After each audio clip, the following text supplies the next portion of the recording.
Have you ever stopped to wonder why, for a cat, the bathroom question is so much more than just a matter of hygiene?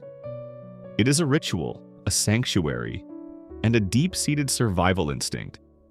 It's a way to signal safety, establish territory, and even express trust in you.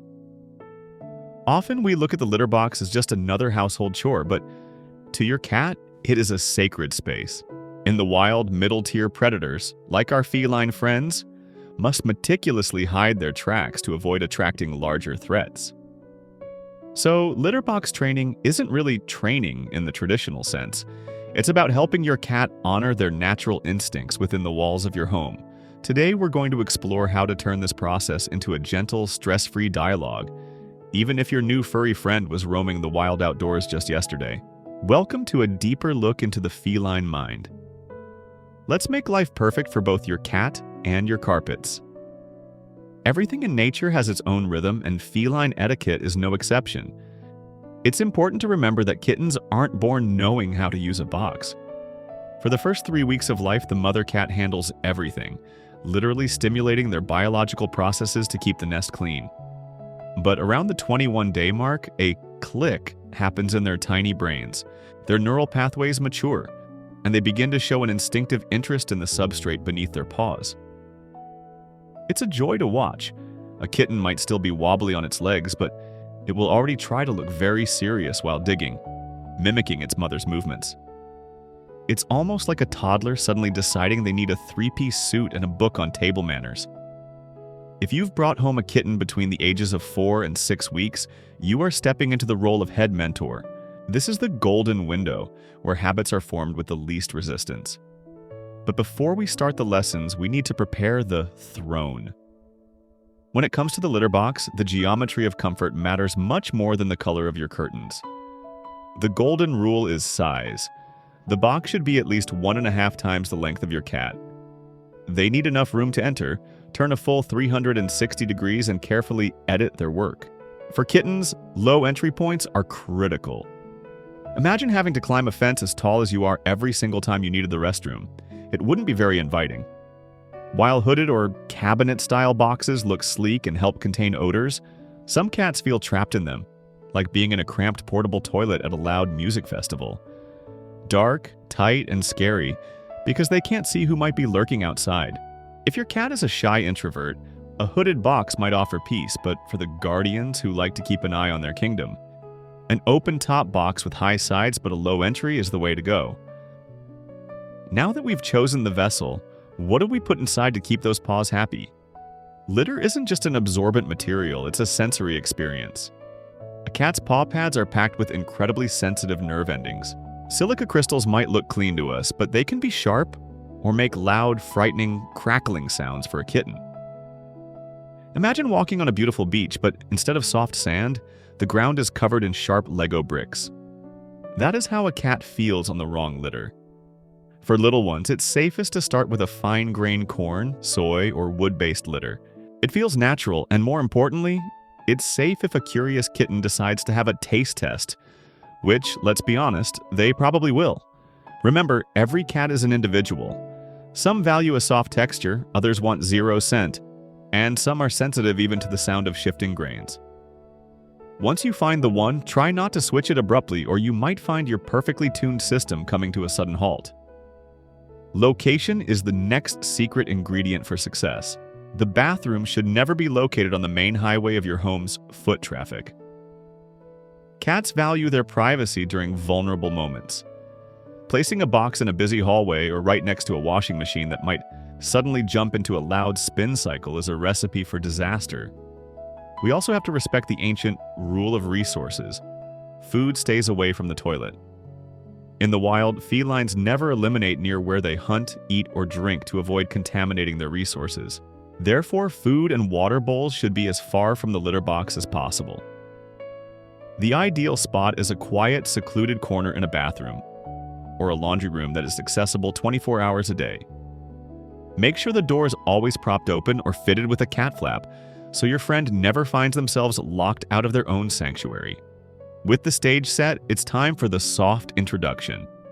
The first contact should be as gentle as possible. As soon as a kitten enters your home, show them the box. The best time to do this is when they are actively exploring. Just set them in it and let them stand there. Let them sniff the edges and the litter. You don't need to grab their paws and force them to dig. This creates unnecessary tension. Cats are proud creatures, and being forced into movements usually backfires. Instead, become a feline detective.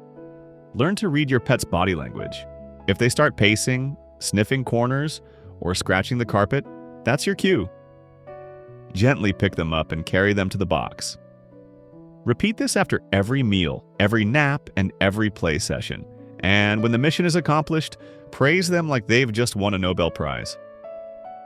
A calm, encouraging voice and a tiny treat will reinforce the habit better than any set of rules. But what if a mishap happens on the rug? This is the most important part. Punishment is the fast track to failure.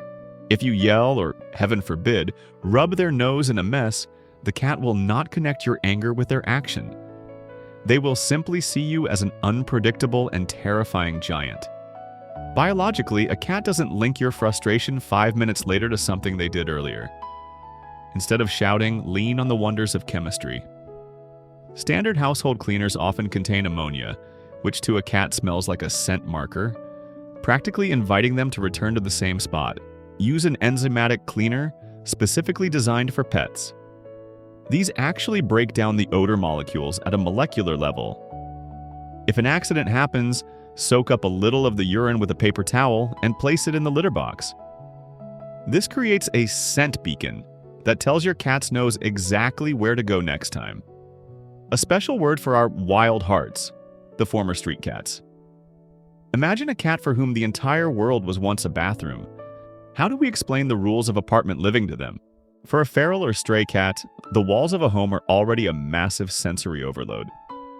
When you start, try the zoning method.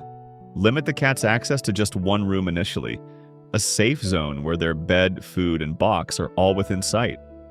This helps them adjust to the new smells and boundaries without feeling overwhelmed. Former street cats often prefer litter that feels like the earth or sand they grew up with. You can even try mixing a handful of clean potting soil into the litter to provide that familiar outdoor scent. Be patient. The transition from total freedom to a plastic box takes time and a huge amount of trust.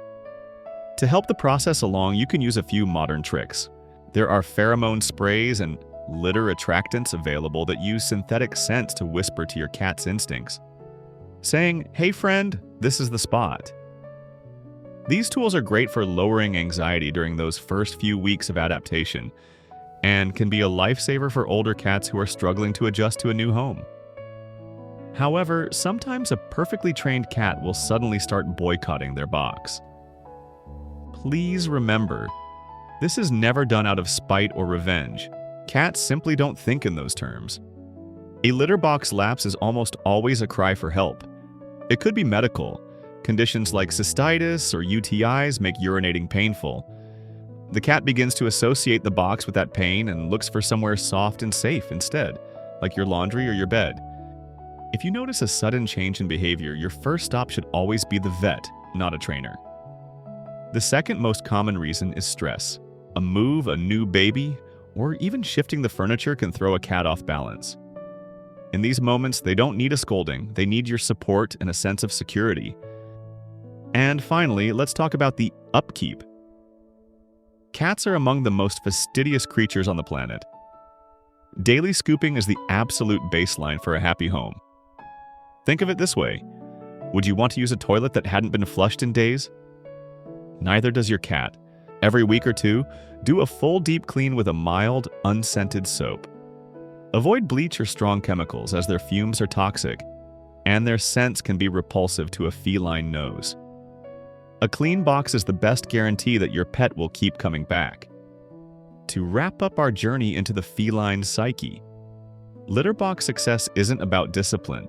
It's about your ability to listen without words. Remember the 3 pillars: privacy, cleanliness, and infinite patience.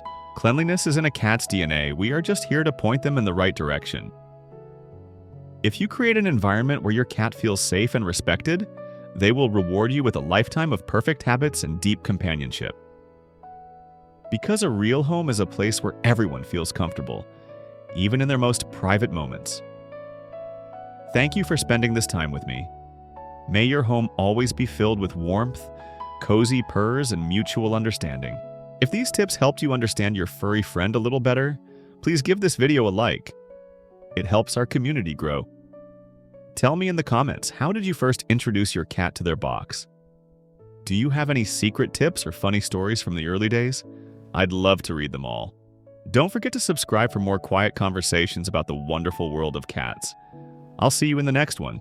Take care of your little ones.